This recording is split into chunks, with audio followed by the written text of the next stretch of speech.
Mga paps, magandang araw mga paps. Gusto ko lamang i-share itong isang bagay na ginagawa ko para hindi po tayo maghunt ng bonsai material. Pakita ko lang ito mga paps, flex ko lang itong aking sampalok from seedling. So ayan mga paps, ito yung ginagawa ko. Ito po, hindi ko alam kung anong klaseng Ficus microcarpa to. Maraming uri kasi ang Ficus microcarpa. Itong mahabang sanga, bago ko po putulin, nilagyan ko na siya ng movement, mga paps. So plano ko talaga siyang putulin, pero bago ko nga pinutol, nilagyan ko ng movement. Tapos meron na po siyang roots dyan. Ayan po, so stable na yan. So ngayon gagawin ko siyang bagong bonsai material. So ito po ang aking material na Ficus microcarpa. Ginagawa ko po yan na parang bridge like So yan, puputulin ko na to. May roots na, so bonsai material na yan. So ayan po mga paps, pinutol ko na nga. Ayan, so instead po na maghunt tayo ng maghunt, maubos yung mga halaman o mga puno sa kagubatan, ayan, mag-propagate na lang po tayo para makapagparami. Ayan mga paps, galing po sa cuttings. May roots na po yan, galing po dyan. Ito po yung karugtong. Winer ko na para magkaroon ng forma bago ko siya putulin. So ayan na po mga paps. So sunod ay itatanim natin. Ayan. So nakakatulong po tayo sa kalikasan. So may hobby na, may contribution pa tayo sa kalikasan. So tara mga paps, at itanim natin yan. So ayan po mga paps, dito ko siya planong itanim, ganyan. So recycled material ulit mga paps, plastic bottle na pinaglumaan. Diyan ko muna itatanim yan. Another tulong sa kalikasan. So ito nga pala mga paps, ongoing na project. Pinag-iisipan ko kung gagawa ako ng penjing dito, So itatanim muna natin to. Hindi po yan ang gagawin natin, ito munang material na to.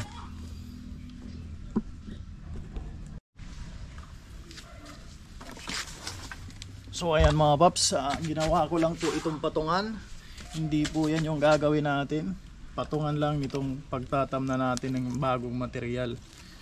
So ayan, so tanggalin muna natin tong mga maliliit na branches dito sa pinakababa. Tapos lagay natin yan dyan. Tanim natin, sigurado mga paps, buhay yan. At may bago na tayong bonsai material na hihintayin. So pati training pot, recycled material. So hindi kailangang mahal mag bonsai. Hindi rin kailangan na mag-hunt. Kailangan lang mga paps ng tiyaga para sa paghihintay. Lagay natin yan dyan.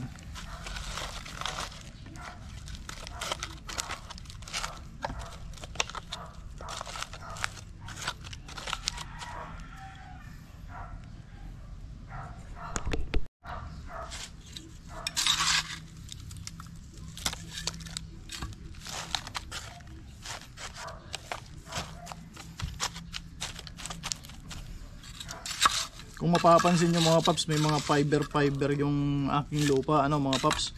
Yan yung pinag-root pruning ko doon sa aking native guava. Nag-root pruning po kasi ako, nag-repot. Tapos yung lupa po na galing doon, sinama ko na pati yung mga roots. Yun yung ginagamit ko naman ngayon. So walang problema po yan sa mga balete, kasi yung balete naman ay napaka-adjustable naman yan at napakadaling buhayin mga paps.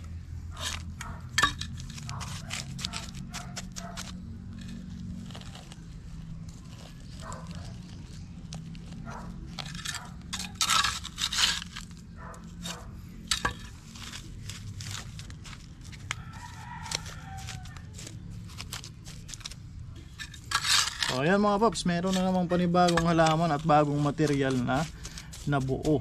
Galing lamang po doon sa pinagputulan. So ayan na, tapos na mga paps. So eto na mga paps yung ating bagong material. Yan. Susunod mga paps niyan, next step ay maghihintay po tayo.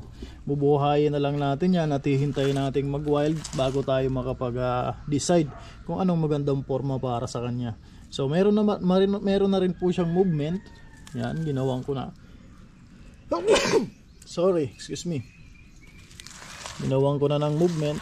So konting decision making na lang yan sa pagdating ng panahon.